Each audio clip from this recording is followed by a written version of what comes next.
Bienvenidos a esta serie de especiales sobre soluciones veraniegas de Kaiser Report. Hoy exploraremos posibles soluciones a la crisis del capitalismo. Hay quien dice que vivimos en un capitalismo clientelista y que lo único que hace falta es adoptar otro tipo de capitalismo más amable y ético para sobrevivir. Ahora bien, ¿es esa la mejor solución? Es hora de hablar con el escritor y bloguero Dmitry Orlov, autor de El margen del desplome, un libro ya legendario en el que Orlov explica que la Unión Soviética, aunque fuera por accidente, estaba mejor preparada para el desplome que Estados Unidos, cuya caída parece ser inminente e inevitable. También ha redactado el prólogo de un nuevo libro escrito por Rob Grady, titulado Los 150 Fuertes, una ruta hacia un futuro distinto, que se irá publicando en entregas en la web del Club Orlov. Enseguida hablamos de él. Dmitry, bienvenido a este especial sobre soluciones veraniegas de Kaiser Report. Es un placer estar con ustedes. Estupendo. ¿Stacy?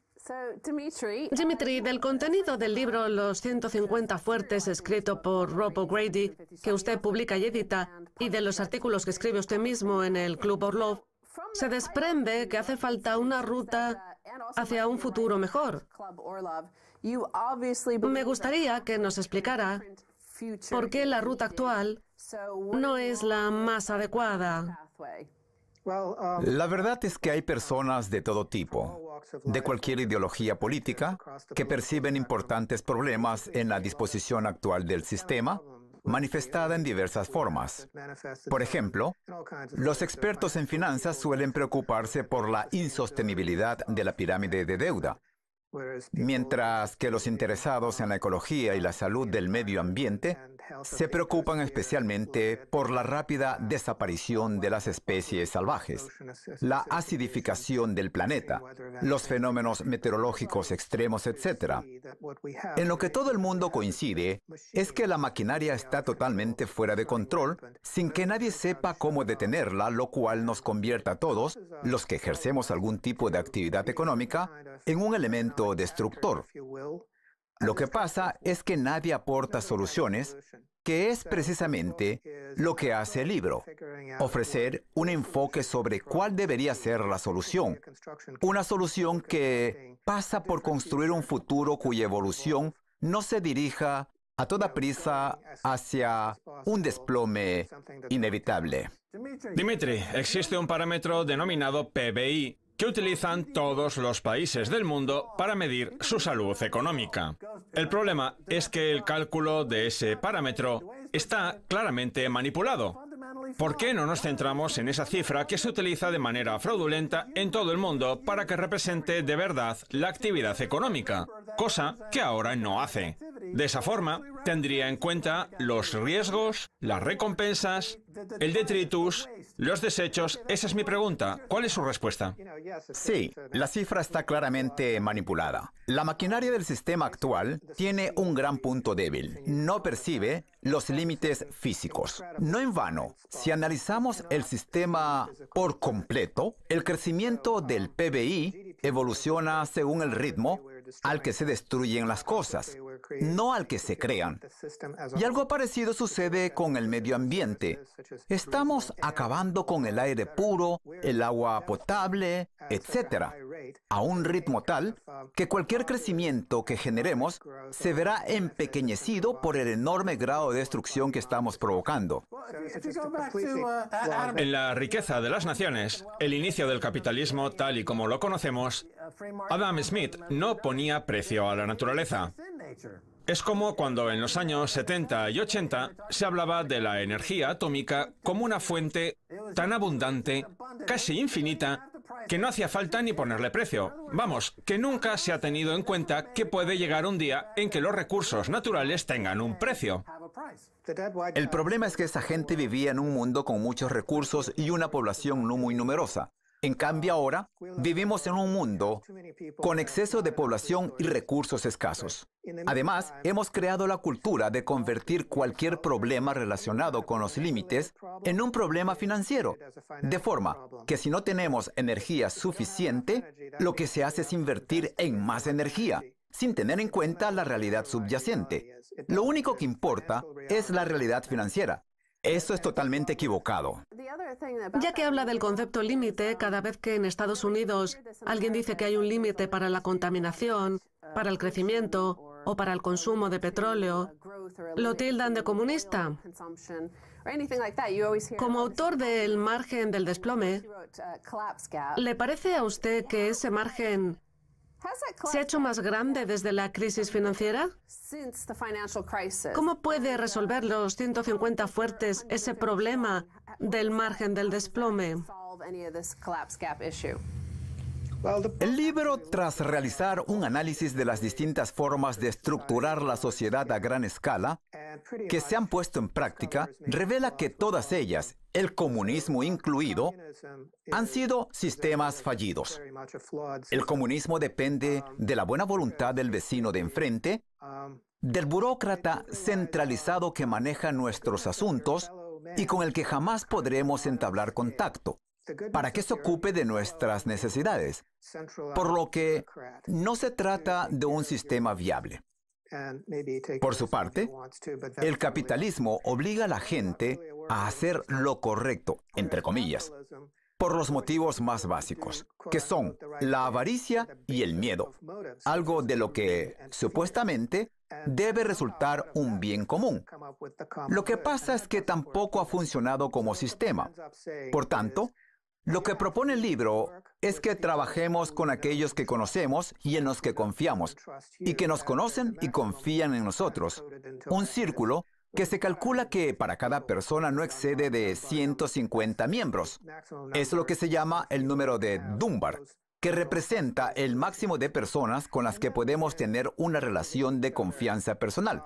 A partir de allí, podríamos motivarnos con otras fuerzas y emociones positivas que podrían ayudarnos a que nos tratáramos los unos a los otros de forma justa, a conseguir el bien común y a estructurar la sociedad de una forma mucho más humana, donde se consideren las necesidades de todos. Vamos a volver al inicio del capitalismo. La mano invisible de la que habla usted, es decir, el interés de cada uno, es lo que mueve a una economía de libre mercado. Este modelo se puso en práctica como respuesta al dominio de los aristócratas, los monarcas y los señores feudales, que eran los que establecían los precios y los siervos tenían que acatarlos. Así funcionaba el sistema en la Edad Media, una época de oscurantismo. Pero entonces llegó el capitalismo con esa idea de que el interés propio generaría ese efecto de la mano invisible que haría que los precios fueran competitivos, y con la competitividad vendría la liberación de los talentos y recursos.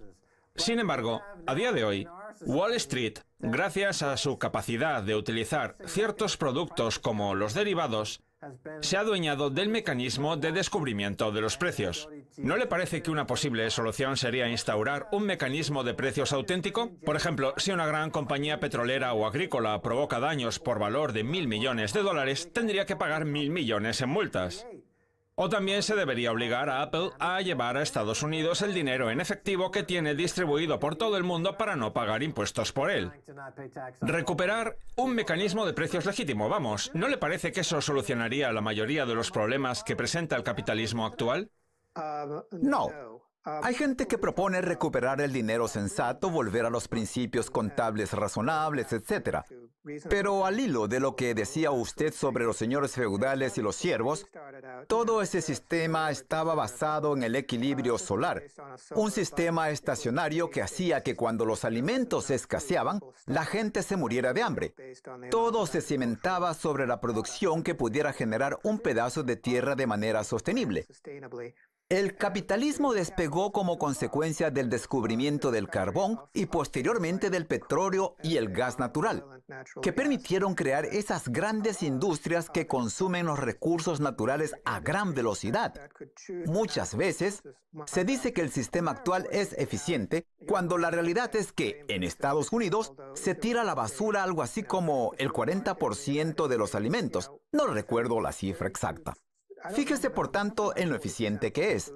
Y ahora nos enfrentamos a una serie de límites en lo que respecta a los recursos naturales. Los precios de las materias primas suben, luego se desploman. Así pues, en un mercado tan disfuncional como este, el mecanismo de descubrimiento de precios carece del más mínimo sentido. Si el petróleo es demasiado barato como para producirlo en función de la cantidad que queda en el subsuelo y demasiado caro para que los consumidores lo puedan pagar, porque están todos arruinados, entonces, ¿para qué queremos tener un mercado? Es mejor elegir a un comunista que nos diga su precio. Efectivamente, lo que pasa es que eso ya lo hace el Banco Central, en el que Janet Yellen, que es un miembro más de la burocracia política, nos dice cuál debe ser el precio del dinero, ignorando por completo los mercados.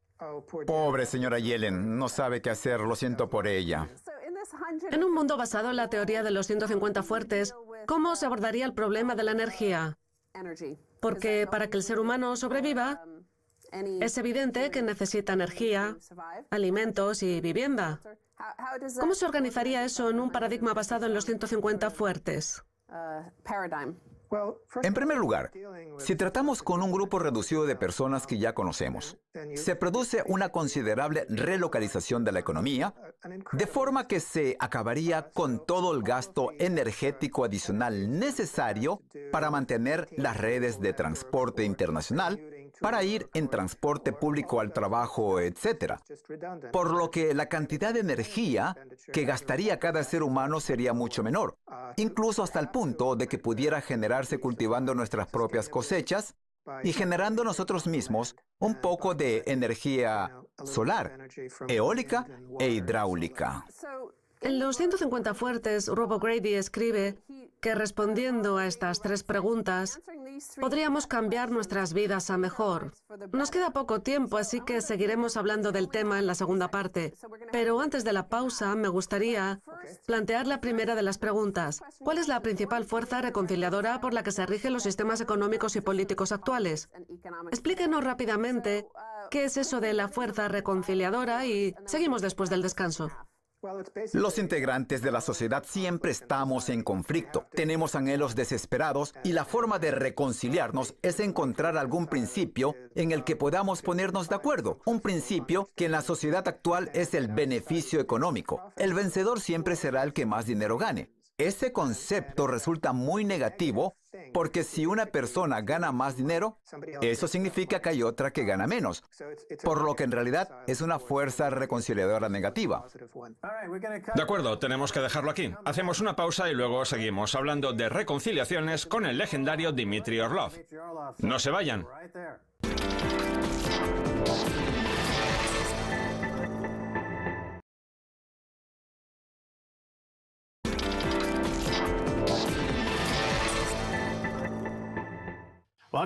Bienvenidos de nuevo a esta serie de especiales sobre soluciones veraniegas de KS Report. Hoy tenemos con nosotros a Dmitry Orlov, escritor, bloguero y leyenda. Dmitry, habíamos dejado la conversación hablando de las fuerzas reconciliatorias. Reconciliadoras. Eso, reconciliadoras. Repite la pregunta, Stacy. Dmitry Orlov se dedica también al mundo de la edición y la publicación a través de su web cluborlov.blogspot.com, en la que propone soluciones a los problemas políticos, culturales y económicos que afectan a nuestros países, no solo a Estados Unidos. Pues bien, uno de los libros publicados en la web es Los 150 fuertes de Rob O'Grady, en el que se dice que respondiendo a estas tres preguntas podríamos cambiar nuestras vidas a mejor. La primera pregunta consiste en identificar las principales fuerzas reconciliadoras, que ya nos ha contado usted que son la fuerza, la avaricia y la violencia, unos conceptos que también pueden servir para responder a la segunda pregunta, que trata sobre los efectos de esa fuerza reconciliadora. Por eso vamos a centrarnos en la tercera de las preguntas. Si hubiera una nueva fuerza reconciliadora, ¿cuál sería? ¿Puede contestar a la pregunta?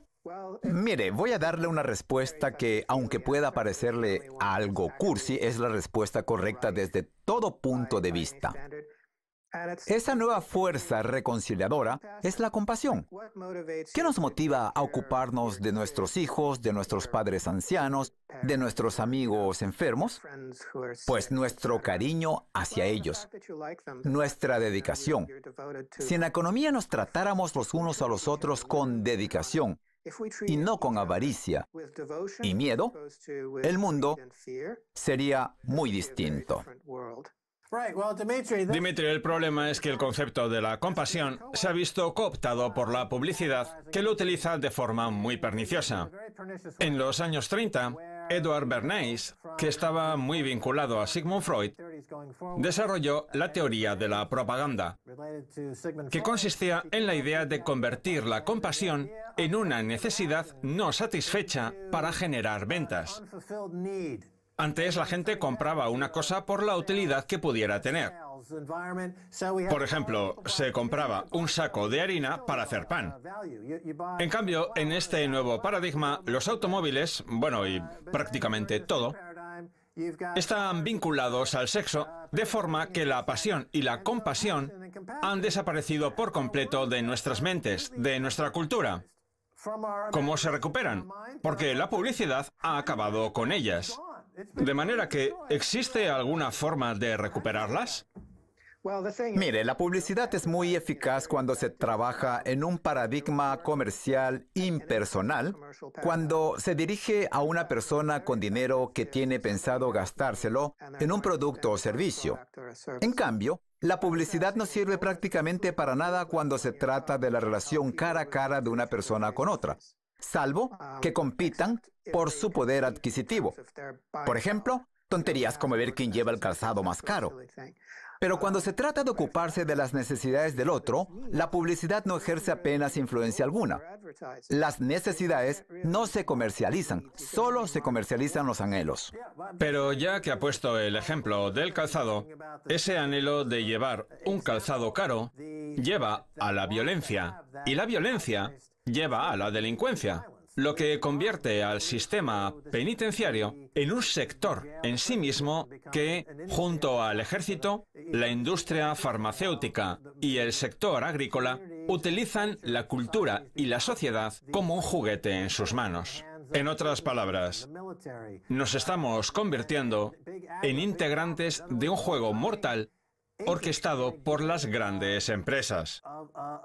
Y yo creo que, para acabar con eso, tenemos que buscar en nuestra alma y encontrar algo que nos eleve por encima de toda esta locura. Día tras día, los medios nos echan encima un montón de toneladas de hormigón disparatado y absurdo. Tiene toda la razón. Todas las cuestiones perniciosas a gran escala que acaba de mencionar tienen que ver precisamente con eso, con la escala. De ahí el título del libro. Al ser humano no se le da bien tratar con otros individuos de su especie de forma anónima. Resulta muy fácil lavarle el cerebro si se le une a un gran número de congéneres. Pero si diseñamos un nuevo sistema en el que solamente tratemos con aquellos a quienes conozcamos en persona, en los que confiemos y de los que podamos sentirnos responsables y viceversa, se crea una solidaridad de grupo que hace muy difícil que esos sistemas a gran escala, ya sea a través de la publicidad, de los medios de comunicación de masas e incluso del sistema educativo, puedan lograr sus propósitos. Las personas no solemos ser conscientes de cuáles son nuestras necesidades, pero las que están cerca de nosotros sí que lo son, y suelen ocuparse de ellas. De esa forma, los anhelos se convierten en anhelos compartidos. Al final, si somos una persona normal que pretende tener una pareja y unos amigos, no queremos las cosas para nosotros mismos, sino compartir experiencias con aquellos a quienes apreciamos. O sea, que los anhelos también se transforman. Ya que hablamos de rutas, hay una ruta que los gobiernos suelen elegir, y esa no es otra que la guerra. Keynes decía que los gobiernos habían dedicado muchos años a crear las condiciones necesarias para la Primera Guerra Mundial. Pues bien, ahora que se ha iniciado la crisis del capitalismo, como algunos la llaman, da la sensación de que se están creando las condiciones para una nueva guerra mundial. Hace poco usted redactó una carta abierta titulada Un aviso ruso.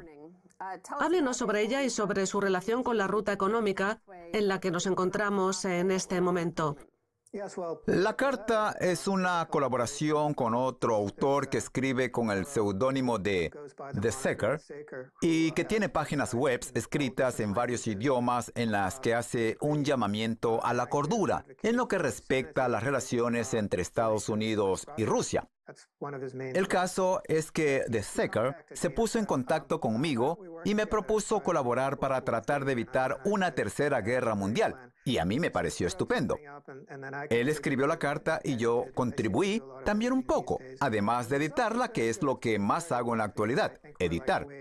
Y la verdad es que hemos tenido bastante éxito. Creo que ya hemos superado las 200.000 lecturas y eso que la cosa no ha hecho más que empezar. Lo que hacemos en la carta es explicarles a los estadounidenses que si se enfrentan en una guerra con Rusia acabarán todos muertos. Más claro no puedo decirlo. Si Estados Unidos decide ir a la guerra con Rusia, todos los estadounidenses acabarán muertos. Tienen que convencerse de ello. Un aviso contundente, que duda cabe, pero con sentido a tenor del carácter de los rusos. Como se suele decir, Rusia no empieza guerras, las acaba. Y si no, no tenemos más que pensar en Napoleón o en Hitler, que se enfrentaron a Rusia pensando que iban a ganar y que fueron masacrados. No en vano, durante la Segunda Guerra Mundial, Rusia perdió no sé cuántos millones de soldados. Decenas de millones. Decenas de millones. Fue el país que más efectivos perdió. Vamos, que actualmente Rusia es el país que más medios tiene. Sí, y otra cosa importante que hay que saber es que después de la Segunda Guerra Mundial tuvimos la Guerra Fría, que ahora para algunos, sobre todo para los que no saben mucho del tema, está teniendo una segunda parte. Es lo que ha venido a llamarse la Guerra Fría 2.0.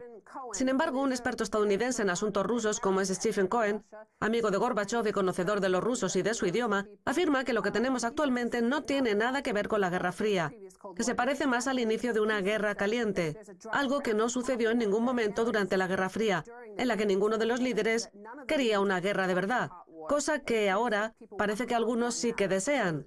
¿Comparte usted esa percepción?